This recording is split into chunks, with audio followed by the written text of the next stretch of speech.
Assalamualaikum warahmatullahi wabarakatuh. Saya Pak Husain Sailul Kozin dengan NIM 25021060002. Di sini saya akan mempresentasikan dan materi yang berjudul interaksi dengan dunia internasional. Pendahuluannya, manusia dan negara memiliki keterbatasan sumber daya sehingga tidak dapat memenuhi seluruh kebutuhannya sendiri. Oleh karena itu, interaksi dan kerjasama menjadi suatu keharusan. Dalam konteks internasional, hubungan antar negara terjadi karena adanya kebutuhan untuk saling melengkapi kekurangan masing-masing. Dari sudut pandang ekonomi, kerjasama internasional dipandang sebagai proses alokasi sumber daya antar negara guna meningkatkan kesejahteraan bersama. Next. Dasar pemikiran kerjasama internasional. Setiap negara yang melakukan kerjasama internasional berharap memperoleh hasil yang lebih baik dibanding jika hidup sendiri. Seiring perkembangan zaman, teknologi tidak lagi menjadi satu-satunya pertimbangan dalam memilih mitra kerjasama. Negara dengan sistem ekonomi berbeda tetap menjadi hubungan ekonomi demi kepentingan bersama, terutama dalam pandangan investasi global. Next. Dasar pentingnya kerjasama ekonomi internasional. Kerjasama ekonomi internasional mencakupan sangat luas dan memberikan manfaat baik dalam jangka pendek maupun jangka panjang. Pandangan internasional memberikan manfaat langsung karena meningkatkan ketersediaan barang dan jasa. Sementara itu, investasi dan penanaman modal asing memberikan dampak jangka panjang terhadap penumbuhan ekonomi dan kapasitas produksi. Next. Perdagangan internasional. Perdagangan internasional memungkinkan negara memperoleh barang dan jasa yang tidak atau kurang efisien produksi dalam negeri. Melalui impor, konsumen memperoleh barang yang lebih banyak dan harga lebih kompetitif. Ekspor berperan penting terhadap meningkatkan pendapatan nasional dalam mendorong pertumbuhan ekonomi. Selanjutnya, keuntungan ekonomi global. Pertumbuhan pandangan dunia sejalan dengan pertumbuhan ekonomi global. Data menunjukkan bahwa ekspor dan impor dunia meningkat baik secara nominal maupun proporsional terhadap PDB dunia. Hal ini menandakan bahwa saling ketergantungan antar negara makin kuat dan menjadi ciri utama perekonomian global modern. Selanjutnya, Indonesia sebagai perekonomian terbuka. Indonesia tergolong sebagai perekonomian terbuka karena rasio ekspor dan impor PDB melebihi 30%. Ketergantungan Indonesia terhadap impor terutama terlihat pada kebutuhan barang modal dan bahan baku. Di sisi lain, pertumbuhan ekonomi di Indonesia sangat dipengaruhi oleh kinerja ekspor. Selanjutnya, dinamika perdagangan Indonesia. Meskipun proporsi ekspor dan impor terhadap PDB Indonesia mengalami penurunan dalam beberapa periode, nilai nominal harus meningkat. Hal ini menunjukkan bahwa ketergantungan Indonesia terhadap pandangan internasional masih tetap besar. Meskipun faktor lain seperti konsumsi domestik tumbuh lebih cepat. Selanjutnya, teori pandangan internasional. Teori pandangan internasional dikembangkan untuk menjelaskan alasan negara melakukan pandangan teori klasik menjadi dasar pemahaman hubungan perdagangan antar negara. Khususnya terjadi keunggulan absolut dan keunggulan komparatif yang menjelaskan manfaat spesialisasi dan pertukaran. Next. Merkantilisme.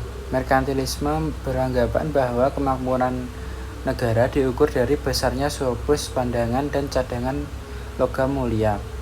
Negara dianjurkan memaksimalkan ekspor dan meminimalkan impor melalui kebijakan proteksi, namun kebijakan ini cenderung mengorbankan kesejahteraan konsumen dan efisiensi ekonomi. Selanjutnya, kritik terhadap mekanisme memiliki kelemahan karena surplus pandangan yang disimpan sebagai cadangan tidak menciptakan efek pengganda. Proteksi dan monopoli terhadap produsen domestik kurang terdorong untuk meningkatkan efisiensi dan inovasi, sehingga kualitas produk rendah dan harga menjadi mahal.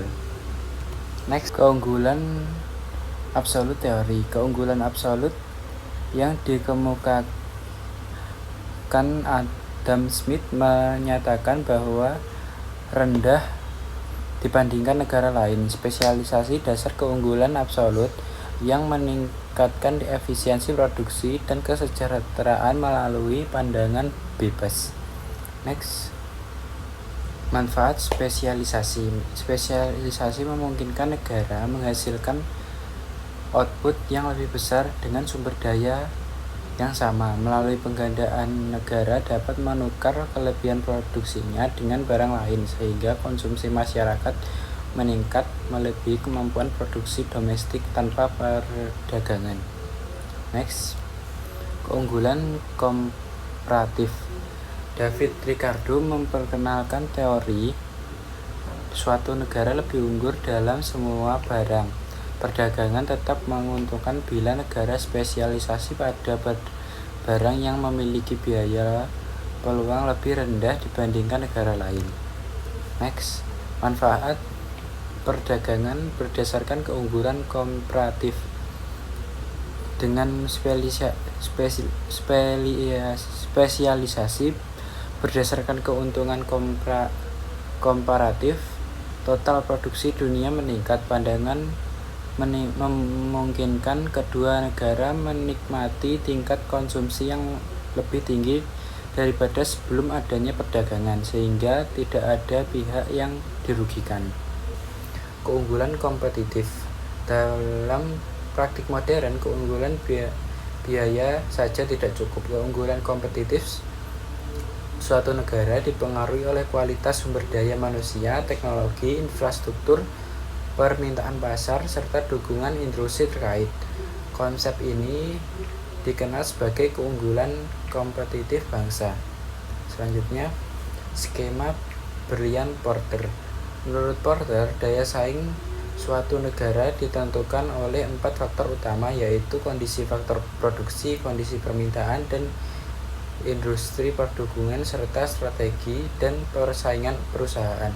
Keempat faktor ini saling berinteraksi dan membentuk keunggulan kompetitif nasional.